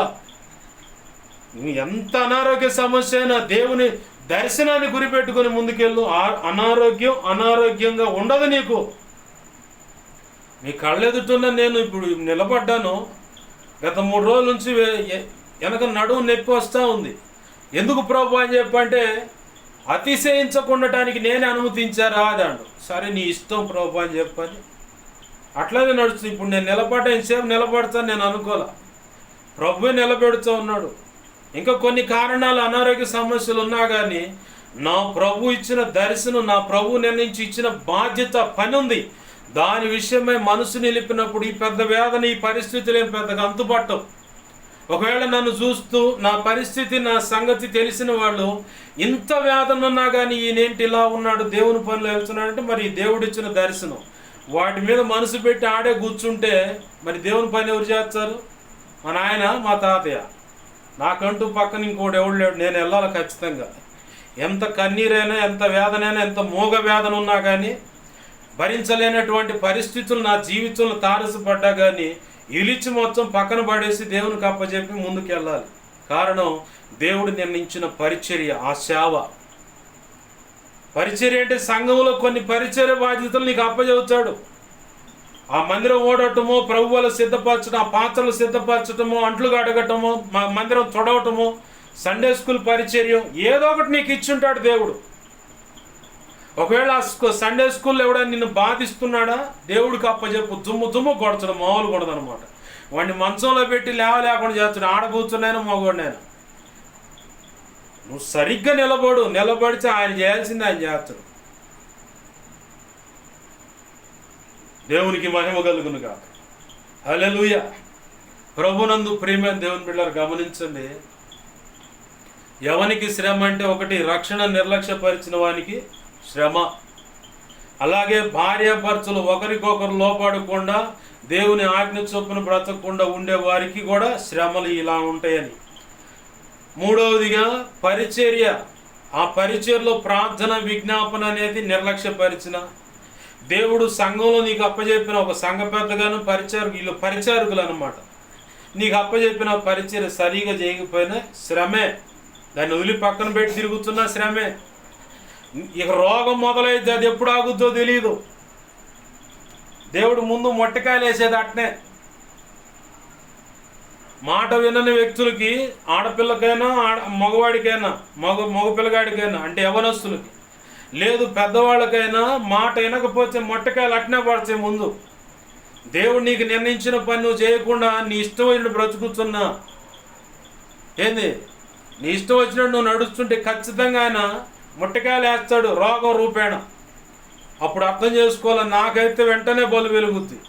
ఎవరైనా మాట ఇంట్లో వాళ్ళైనా సంఘంలో నేను వినకపోతే నేను ఎమ్మడి దేవుని దగ్గరకు పోయి, నేను ఎక్కడైనా నీ మాటకు లోపడచలేదా, ఎక్కడైనా నీ మాట వినకుండా పెడగా తిరుగుతున్నానా, అందుకే వీళ్ళు ఇలా ఉన్నారా కుటుంబ సభ్యులు, అందుకే సంఘస్థులు ఇలా ఉన్నారా, అందుకే సమాజంలో నాకు ఈ పరిస్థితులు ఎదురవుతున్నాయి అని చెప్పని దేవుని దగ్గర కూర్చొని విచారిస్తూ ఉంటా, దేవుని అడుగుతూ ఉంటా. సమాధానం చెప్పి నాకు వదిలిపెట్టను ఆయన. అవునరా పలానా పొరపాటు ఉంది నీ జీవితంలో అంటే సరే ఒప్పుకుంటున్నాను, క్షమించు ప్రభా. 4 బాధ అయినా సరే, 4 బాధ అయినా సరే. ఎందుకు ఈ మాట అంటానో తెలుసా? కొంతమంది కాపురాలు నేను చూశాను. ఆ భార్య భర్త ఎగిరెగిరి దంచుడు, రోడ్డు మీద పడేసి పొర్లిచ్చి దంచుడు. ఒకరోజు ఆ పక్కింటి కాడ ఉంటుంది, తెల్లారేసరికి ఇంటి ముందు ఉంటుంది, ఆయన బజారుకు పోగానే ఇంట్లో పోయి కూర్చోడు. ఏందే ఇంట్లోకి వచ్చి రావద్దని బయటికి పంపించి మళ్ళీ కొట్టినా సరే మళ్ళీ 1 గంట పక్కన ఉంటుంది, మళ్ళీ ఆ తర్వాత వాకిటి కాడకు వచ్చుద్ది, మళ్ళీ ఆ తర్వాత ఇంట్లోకి పోద్ది. దీన్ని ఎంత కొట్టినా దీనికి సిగ్గులేదని చెప్పని ఆయన వెళ్ళిపోవచ్చు. ఇది భర్త భార్యను కొట్టే విషయం. అలాగనే భార్య విషయంలో భర్తలు కూడా ఉన్నారు. ఇవాళ నేను చూశాను, కొత్త వెర్షన్ అన్నమాట. ఆ అమ్మాయి ఎంత శ్రమల వేదనలు అనుభవింపజేస్తున్నా, ఇంట్లోకి రానిను, అన్నం వండి పెట్టను, నీకు శరీర ధర్మం నెరవేర్చను, పో ఏడబడి ఉంటావు, పో ఆ దేవుడా ఏదో వల్లకాడని చెప్పి అంటున్నా. నాకు నా భార్య కావాలి, నాకు నా భార్య. అంత చిత్రహింసలు, మానసిక వేదన, చచ్చిపోతే బాగుండు అన్నటువంటి పరిస్థితులు కూడా నా దగ్గరకు వచ్చి చెప్పినటువంటి వ్యక్తి ఉన్నాడు. అయినా కానీ నా భార్య నాకు కావాలి. ఎందుకు? ఆ బంధం అంత విలువైంది కాబట్టి. అలాగనే యేసయ్యతో కూడా మన బంధం, ఎందుకంటే ఆయన సృష్టికర్త, నీకు భర్త అయి ఉన్నాడు అన్న కారణాన్ని బట్టి ఒకవేళ తప్పు చేస్తే దుమ్ము కొట్టు, కన్నీరు విడిచేటప్పుడైనా నేను నువ్వు నన్ను చూస్తావుగా, నువ్వు కొడుతున్న దెబ్బలు నేను తట్టుకోలేను, నీకు తెలుసు కదా. ఆ కారణాన్ని బట్టే నన్ను క్షమించి నీ హక్కును చేర్చుకొని అంగీకరిస్తావు కదయ్యా. అందుకే కొట్టు, నేను ఆడికి పో, నీ దగ్గరే పడి ఉంటా. నేను నీ బిడ్డను కొట్టే హక్కు ఉంది నీకు. నేను నీ బిడ్డను కాబట్టి నువ్వు నన్ను ఏదైనా చేసే నీకు సర్వ అధికారాలు ఉన్నాయి. ఎందుకంటే నీ స్వరక్తాన్ని ఇచ్చి నన్ను విమోచించావు. నీ స్వరక్తాన్ని ఇచ్చి నా జన్మత కర్మత పాపాల నుంచి, ఆ శాపాల నుంచి నన్ను విడిపించావు. కాబట్టి నీకు సర్వ అధికారాలు నా మీద ఉన్నాయి. అవును, ఆ కారణాన్ని బట్టి కొట్టు, ఎట్టన్నా కొట్టు. కానీ నాకు మాత్రం నిత్యత్వంలో ప్రవేశం కావాలి. నిత్యత్వంలో ఆ వధువులో నువ్వు నిర్ణయించిన ఉన్నత స్థానం కావాలి. నువ్వు నిర్ణయించిన ఆ బహుమతి నాకు కావాలి. ఆ మెప్పు, ఘనత, మహిమ నాకు కావాలి. దాన్ని నేను వదులుకోనయ్యా. కొట్టు, సరిచేయి, నన్ను మాత్రం వదిలిపెట్టొద్దు అని ఇట్నే దేవుణ్ణి అడుగుతా. నేను దుమ్ము కొట్టు, మంచంలో అయినా పెట్టు, కానీ నన్ను మాత్రం వదిలిపెట్టొద్దు. నాకు కావాలి. నేను లేవగానే నీ స్వరం వినాలి, నేను నీతో నడవాలి. అయ్యా, నువ్వు చెప్పినట్లుగా నీ ఆత్మ చొప్పున నేను నడిపించబడాలి, నీ పని చేయాలి ప్రభా. మా పితరులు అలానే అడుగులు వేసి శాపగ్రస్తులయ్యారు. అది వద్దు, నాకు ఆ లైఫ్ వద్దు. నువ్వు కోరుకున్నట్టుగా నేను బ్రతకాలి, నువ్వు నిర్ణయించిన బహుమతి నాకు కావాలని దేవుని పాదాలు పట్టుకుని బచ్చంలాడుతా. ప్రభునందు ప్రియమైన దేవుని బిడ్డలారా, ఈ అలవాటు నీకు కూడా ఉంటే మేలు. ఆమేన్, హల్లెలూయా.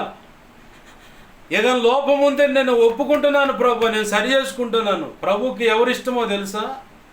ఆయన మాటకు లోబడి విధేయత చూపి దినదినము ఆయన సన్నిధిలో కనిపెట్టుకుంటూ, నేర్చుకుంటా, ఆయన చెప్పింది దిద్దుబాటు చేసుకుంటూ, సరి చేసుకుంటూ, ఆయన చెప్పిన మార్గంలో నడిచే వాళ్ళంటే ప్రభువుకు అమితమైన ప్రేమ.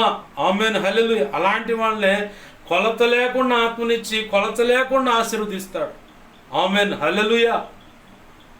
అర్థమవుతుందా? కొలత ఉండదన్నమాట ఆశీర్వాదానికి. ప్రభునందు ప్రియమైన దేవుని బిడ్డలారా, గమనించండి. పరిచర్య నిర్లక్ష్యపరిచిన వానికి శ్రమ, ఇట్లాని దుఃఖాలు, జగడాలు. ఇంకొకళ్ళకు ఉంది శ్రమ. ఎవరికంటే సేవకునికి. శ్రమ ఎవరికంటే సేవకునికి. దేవుడు చెప్పిన ప్రణాళిక చొప్పున, దేవుడు ఉపదేశించిన రీతిగా దేవుని సేవ చేయకపోతే, ప్రసంగించకపోతే, సంఘాన్ని కట్టకపోతే ఆ వ్యక్తికి ఖచ్చితంగా శ్రమలు ఉంటాయి. మోషేతో అన్నాడు దేవుడు,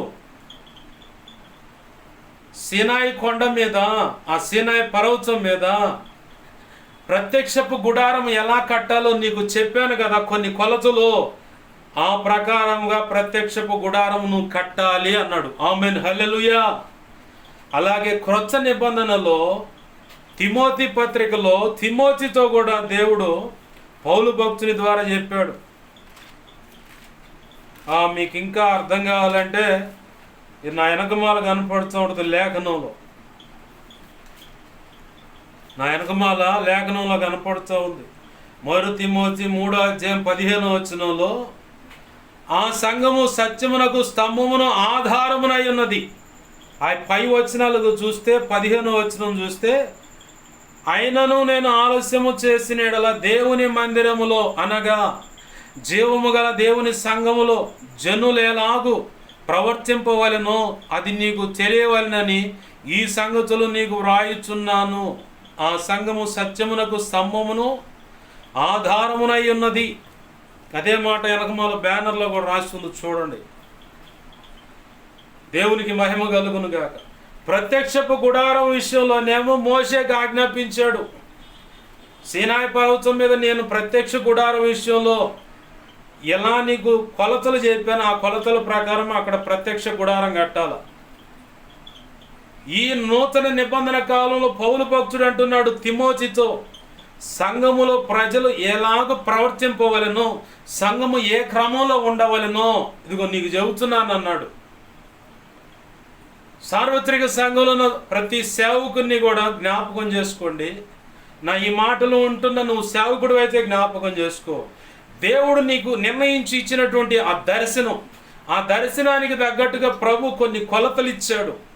ఆ కొలతలకు తగ్గట్టుగా, లేదు నీకు తెలియకపోతే నీ ముందున్న కాలం చెల్లిపోయిన దైవజనులు కావచ్చు, సత్య ప్రత్యక్షత పొంది సత్యములో ప్రతిష్ఠింపబడి సంపూర్ణ సత్యం బోధిస్తున్న, సప్త సిద్ధాంతాలకు అనుగుణమైన శ్రేష్టమైన హితబోధ అందిస్తున్నటువంటి దైవజనులను మాదిరిగా పెట్టుకోవాలి. ఆ బోధను కూడా నువ్వు క్యాష్ చేసుకోవాలి. సంఘములో ఎవరు ఎలా ఉండాలన్న సంగతి నువ్వు పక్కాగా నేర్చుకోవాలి. ఓ పక్క దేవుడు నీకు అప్పచెప్పిన సంఘానికి నేర్పాలి. ఆమేన్, హల్లెలూయా. అది కాకుండా నువ్వు సంఘాన్ని తప్పుదారి పట్టించే వారమైతే నీకు శ్రమ.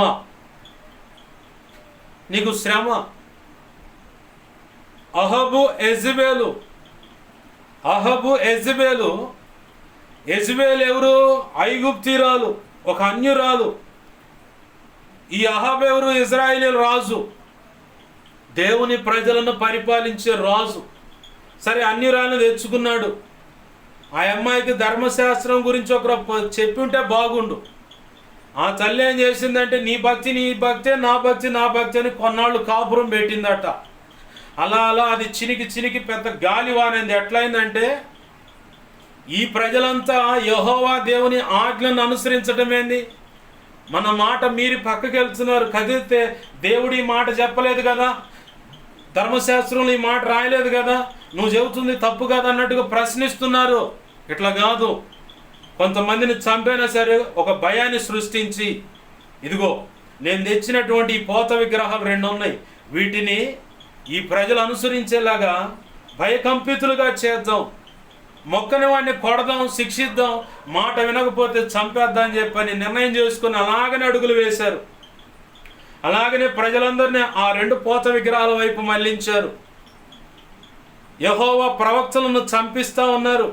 కొంతమందికి ఆపద పొంచుంటే ఆ యెజబేలు అహబు దగ్గరే నమ్మకంగా మంత్రులుగా ఉన్నవాళ్ళు, వాళ్ళకు సంబంధించిన ఎక్కడో కొండపెట్టునున్న గుహలు ఉంటాయి కదా, ఆ గుహల్లో 50 మంది అంటే 50 మంది చొప్పున కొంతమందిని దాచిపెట్టి వాళ్ళకి భత్యం అంటే తిండి, నీళ్లు, ఆహారం అన్నీ రహస్యంగా పంపిస్తూ ఉన్నారు, వాడిని కాపాడుతూ ఉన్నారు. ఆ కోణంలోని ఏలియా అక్కడికి వచ్చాడు. ఏలియా వచ్చి వీళ్ళ దుర్మార్గతనంతా ఎండగట్టాడు. ఇది కరెక్ట్ కాదు, ఇలా ఉండాలన్నాడు. కాదు, మేము నమ్మిందే కరెక్ట్ అన్నారు. అయితే తేల్చుకుందాం రండి అన్నాడు. కర్మేలు పర్వతం మీద పోటీ పెట్టాడు. ఉదయం నుంచి సాయంత్రం దాకా మీకు ఛాన్స్ ఇస్తున్నా, మీరు నమ్మింది దేవుడు కరెక్ట్ అయితే చేయండి మీ ప్రయత్నం. ఆకాశం నుంచి అగ్ని దిగాలి, ఈ బలి పశు మాంసాన్ని కాల్చి బోడ చేయాలని వాళ్ళొల్లగాల కేకలు పెట్టారు, కత్తులతో కోసుకున్నారు. ఏలి అల్లరి చేస్తుంటే ఇంకా రోషంగా కత్తులతో కోసుకుంటున్నారు. ఒళ్ళంతా రక్తమయంగా మారిపోయింది దేహాలు, కానీ వల్లగాల. బయలా బయలా అంటే ఆడుండు, వాడు నిద్రపోతుండే అంటుండే ఏలియా. కోపం వస్తుంది వీళ్ళకి. వాడు దూర ప్రయాణంలోనే ఇంకా గట్టి కేకైంది అంటుండే ఏలియా. ఇంకా కోపం వస్తుంది రాజు కూడా. తెల్ల సాయంకాలం 5 గంటల నైవేద్య కాలం వచ్చింది. ఆ సమయంలో ఏలియా అన్నాడు, నా వంతు వచ్చింది, నేను చేస్తాను ఉండడని. బలిపశు తీసుకున్నాడు, వధించాడు. మాంసం అన్నాడు కట్ల పేర్చి గుంత దోవించి ఆ గుంత నిండా నీళ్లు 1కి 3 4 సార్లు పోయించి మొత్తం తడిసింది. ఇప్పుడు మోకాళ్ళు వేసి దేవుడిని అడిగాడు. దేవుడు ప్రార్థన చేయటం ఆలస్యం, ఆకాశం నుంచి అగ్ని దిగి రావటం, ఆ బలిపశు మాంసాన్ని తగలబెడతాం, బోడి చేయటం, ఆ ప్రజల కన్నులు తెరవబడతాం, వారందరూ రక్షించబడతాం. ఆ తర్వాత 850 మంది ఆ బయల ఆశేరా ఇద్దరు బొమ్మలు పెట్టుకున్నారు. ఆ ఇద్దరు దేవుళ్ళకి సంబంధించిన వాళ్ళు, ఒకళ్ళేమో 400 మంది, ఒకళ్ళేమో 450 మంది. వీళ్ళకి జీతాలు ఎక్కడ? దేవుని మందిరంలో ఉన్నట్టు కానుకల బాక్సులో నుంచి ఇస్తున్నారు జీతాలు. చివరికి దేవుడు కడుపులో గాలి కోపం తెచ్చుకొని ఏలియాని పంపించి 850 మంది చంపబడ్డారు. ఇజ్రాయేల్ ప్రజలందరూ మనోనేత్రాలు వెలిగించబడ్డాయి. వీళ్ళంతా దేవుని వైపు మళ్ళుకున్నారు. బాగుంది. అయితే వీళ్ళని దారి తప్పించింది అహబు, యెజెబెలు. దేవుని మందిరానికి రావాల్సిన వాళ్ళు రానియకుండా వీరు ప్రత్యేకమైన విగ్రహ సంబంధమైన విషయాల్లో తీసుకొని వెళ్ళటం వల్ల వీరు శ్రమల పాలయ్యారు. దుఃఖము, భయంకరమైన వేదనలు ఎంతో తెలుసా? దేవుని చేత శపించబడి వాళ్ళిద్దరే కాదు, వారి కడుపును పుట్టిన 70 మంది పిల్లలు. 2 రాజుల గ్రంథం 10వ అధ్యాయంలో రాసి ఉంటుంది. యెహూ అనే వాడు చెప్పిన మాటను బట్టి ఆ 70 మంది పిల్లలు ఎవరెవరి దగ్గర పెంచబడుతున్నారో వారు తలలు నరికి గంపలో పెట్టి తెచ్చారు అక్కడికి. ఆ తర్వాత యెజెబెలు తెచ్చింది. బాగా గుర్తుపెట్టుకోండి, దేవుడు శిక్షించాడంటే ముందు కడుపును పుట్టిన పిల్లల చావు తల్లిదండ్రులు వినేలాగా చేస్తాడు. కడుపును పుట్టిన పిల్లల చావు తల్లిదండ్రులు వినేలాగా చేస్తాడు. దానికి సాక్ష్యం ఇంకెక్కడైనా ఉందంటే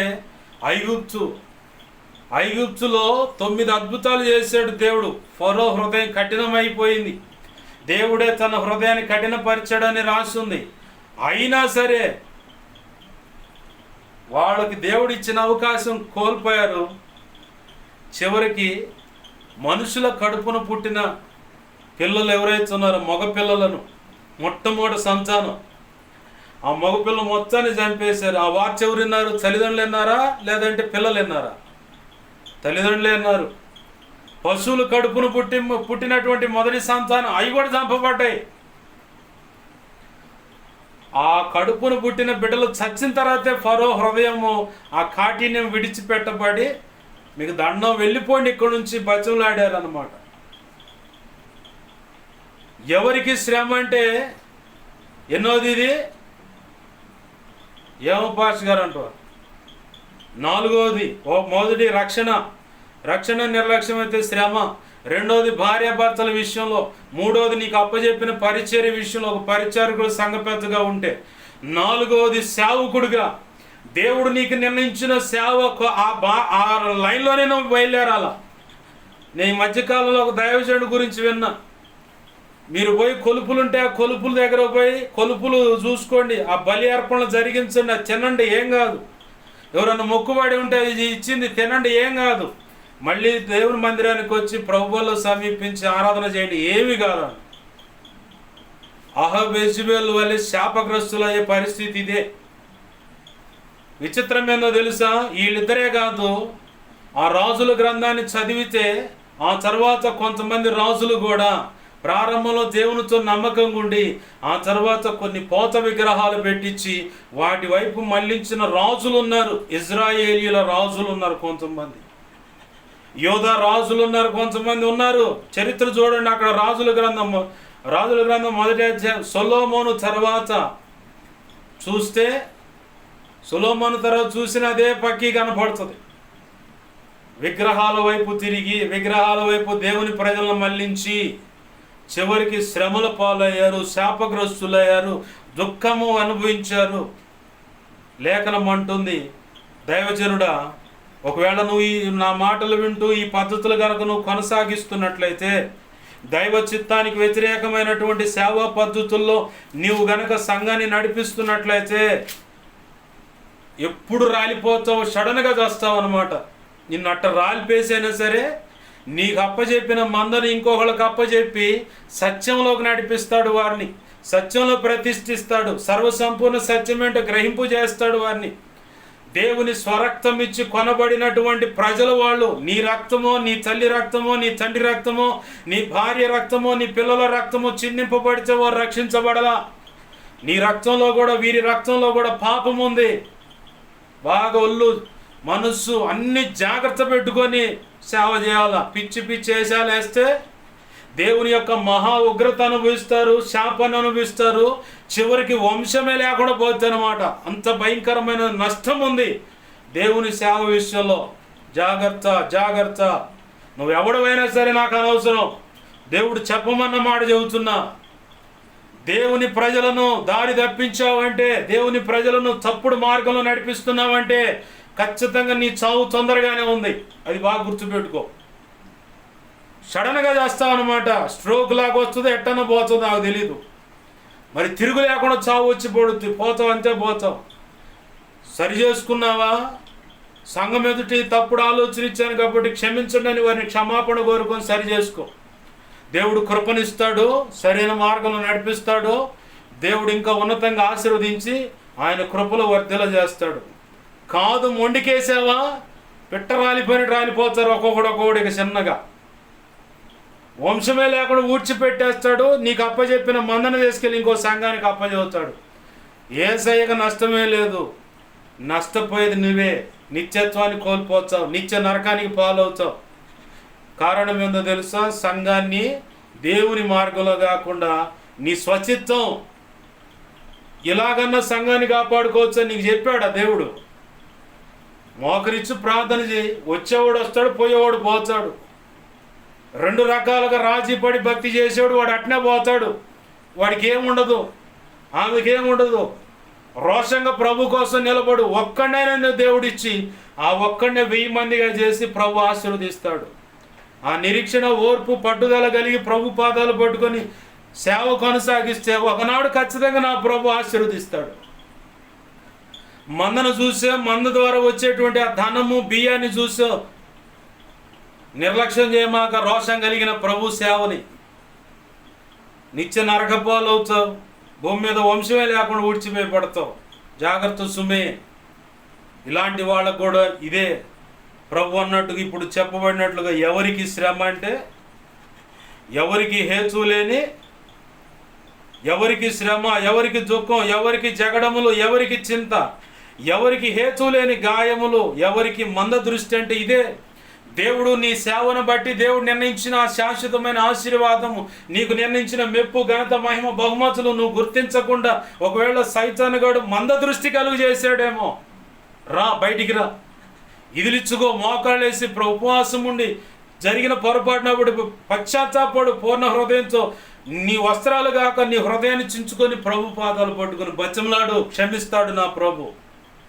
ఎంత ఘోర పాపినైనా క్షమించడానికి సిద్ధ మనసు కలిగిన దేవుడు. ఆయన పాదాలు పట్టుకో, ఖచ్చితంగా కనికరిస్తాడు. కాదని మొండికేసావా, అదే తీవ్రతలో దేవుడు అదే ఉగ్రతను తీసుకొచ్చి నీ మీద పోస్తాడు. ఏది కావాలో నిర్ణయం నీది. ప్రభు పాదాలు పట్టుకుందాండి. ఎవరెవరికి శ్రమలో 4 కోణాల్లో ప్రభు మాట్లాడుతూ ఉన్నాడు. దేవుని పాదాలు పట్టుకొని ఏ విషయంలో పొరపాటు ఉంటే క్షమాపణ అడుగుదాం. ప్రభు ఖచ్చితంగా కృపనిస్తాడు, కనికరిస్తాడు. దిద్దుబాటు చేసుకునేవాడు అంటే ఆయనకి చాలా ఇష్టం. రండి ప్రార్థన చేసుకుందాం. ప్రభు పాదాలు పట్టుకుందాం. ప్రేమగల మా కన్న తండ్రి యేసయ్యా, నీకు వందనాలు, కృతజ్ఞతాస్తుతులు ప్రభు. ఎవనికి శ్రమ, ఎవనికి దుఃఖం, ఎవరికి మరి హేతువు లేని జగడములు, చింత, అయ్యా ఎవరికి మంద దృష్టి అని చెప్పని దేవా నువ్వు మాట్లాడుచున్నావు. దేవా ఎవరెవరు అనేది ఇదిగో 4 విషయాలు నువ్వు తెలియపరిచావు. ఆ 4 జాబితాలో నేను ఒకవేళ ఉన్నానేమో, అయ్యా ఒప్పుకుంటున్నాను, క్షమించయ్యా. అయ్యా సరి చేసుకుంటున్నాను, క్షమించయ్యా. అయ్యో నీ ఉగ్రతకు గురై నిత్య నరకంలోకి వెళ్ళిపోవటం కంటే ఒక్కళ్ళున్నా చాలు ప్రభువా, నీ సన్నిధిలో సాగిలపడి క్షమాపణ కోరుకు నువ్వు ఆశించినట్టుగా బ్రతకటం వల్ల ఎంతో క్షేమం ఉంది ప్రభువా. ఈరోజు ఆ విషయాలు నాకు చాలా తేటగా స్పష్టంగా వివరించినందుకు కృతజ్ఞతాస్తుతులు. దేవా, నేను సరి చేసుకుంటున్నానంటూ ప్రార్థన చేద్దాం. ప్రార్థన. ప్రేమగల మా కన్న తండ్రి యేసయ్యా, నీకు వందనాలు, కృతజ్ఞతాస్తుతులు. ఎవరైతే ఈ మాటలు విని అంగీకరించి దేవా స్వతంత్రించుకొని సరి చేసుకుంటున్నారో ఆ బిడ్డలను ఆశీర్వదించండి, నీ కృపలో అంగీకరించండి, వర్ధిల్లచేయండి. మాటలు విన్నదాన్ని బట్టి వారి హృదయాలు ఇంకా కఠినపరుచుకొని ఇంకా మూర్ఖత్వాన్ని కనబరుస్తున్నట్లయితే దేవా, నీ చిత్త ప్రకారం నువ్వు అనుకున్నట్లుగా వారి దగ్గరకు వచ్చి ఏం జరిగితే సరి చేయబడతారో అదే జరిగించి వారిని సరిచేసి పట్టుకురండి. నీ వాక్యాన్ని హెచ్చించుకుంటున్నావు, నీ నామాన్ని ఘనపరుచుకుంటున్నావు. 2 తిమోతి 1:12 ప్రకారం నన్ను మమ్మల్ని అందరినీ చేతులకు అప్పచెప్పుకున్నాం. కలలో నిద్ర దర్శనం స్వప్నాలు చూపించబడ్డ సమస్త కీడు శోధనడి ప్రభావం అయా యేసు నామములో మహాపునరుద్ధాన శక్తి ద్వారా బంధిస్తున్నాం, లయపరుస్తున్నాం. కలలో నిద్ర నాకు మాకు మా మీద ఇంకెవరికైనా కలలో నిద్రల దర్శనం స్వప్నాలు చూపించబడ్డ సమస్త మంచి కళ్ళు మంచి దర్శనం మంచి స్వప్న నిద్రలు చూసి సమస్త మంచి యేసు నామములో మహాపునరుద్ధాన శక్తి ద్వారా త్వరపెట్ట జరుగునుగాక, నెరవేర్చబడునుగా. దేవా, కనికరించండి, మా కోసం ప్రార్థించండి. ఆయా రీతులుగా అడిగిన వాళ్ళు ఇంట్లో అయినా సన్నిధిలో అయినా మోకరించి మా సంగతి దైవజనుడు ప్రార్థించేలా చేయని, మా సంగతి దైవజనుడు ద్వారా తెలియపరచని, ఉపవసించని, కన్నీరు విడిచని, ఏ రీతిగా నిన్ను బచ్చలాడుతున్నా వారందరి అవసర తక్రత నీ కృపచేత యేసు నామములో తీర్చబడునుగా. నా కోసం, పరిచర్య కోసం, సోషల్ మీడియా ద్వారా ఇలా విన్నవారు ఎందరైతే ఉపవసించి అనేక రీతులుగా ప్రార్థిస్తున్న వాళ్ళు ఎందరు ఉన్నారో వారందరిని కూడా దీవించండి, రక్షించండి, నీ సేవలో గొప్పగా అభిషేకించి ఆధ్యాత్మిక, భౌతిక, ఆర్థిక, ఆరోగ్యపరంగా వర్ధల చేసి నీ సేవలో వాడుకోండి. కనికరించి సహాయం చేయమని, వారంలో ఉన్న సంఘ క్రమాలన్నీ దీవెనకరంగా జరిగించు, ప్రయాణాలు క్షేమాన్ని తెచ్చి సంఘ బిడ్డలను దీవించు, వారి పనులు చూడండి, బిడ్డల చదువులో కృప కాపుదల భద్రతనిచ్చి క్షేమాన్ని తెచ్చి సహాయము చేయమని యేసయ్య నామములోనే ప్రార్థించి సమస్తం పొందుకొని నీ కృపాస్తాలకు సమస్తమును అప్పచెప్పి దీవించి సమస్తం పొందుకొని నేను మహింపరుచుకుంటున్నావు మా తండ్రి. ఆమేన్. ఇప్పుడు మన తండ్రి అయిన దేవుని ప్రేమయు ఆయన ప్రియకుమారుడైన యేసుక్రీస్తు వారి కృపయు పరిశుద్ధాత్మ దేవుని అన్యోన్య సహాయ సహవాసము సమకూడిన ప్రార్థనలోకి ఇస్తున్న పరిచర్య ద్వారా జరుగు సంఘాలకు, సంఘ బిడ్డలకు కలిగిన సమస్తమునకును అలాగే సార్వత్రిక సంఘంలో ఉన్న సకల పరిశుద్ధులకు ఇక ముందు ప్రార్థనలోకి పెంచబోతున్న వారికి నిత్యత్వము చేరు పర్యంత వరకు సదాకాలము తోడే ఉండి నడిపించునుగాక. ఆమేన్. యేసు రక్తమునకేచి ప్రవేశు రక్తమునకేచి ప్రవేశునామను సంపూర్ణమైన విజయం కలుగునుగా. ఆమేన్. అపోవాది వాడి దూతలు చీకటి అంధకార శక్తుల క్రియలు ఎంత ప్రమాదకరం మంత్ర ప్రయోగం వాటి అన్నిటికీ అనంతనాశనం, సర్వనాశనం, నిత్యనాశనం కలుగునుగా. ఆమేన్. యేసు రక్తమునకే జయము జయము జయము. ఆమేన్. హల్లెలూయా హల్లెలూయా హల్లెలూయా. అందరికీ వందనాలు. ప్రభు యొక్క మహోన్నత కృప మనందరికీ తోడే నడిపించునుగాక. ఆమేన్. ఆమేన్.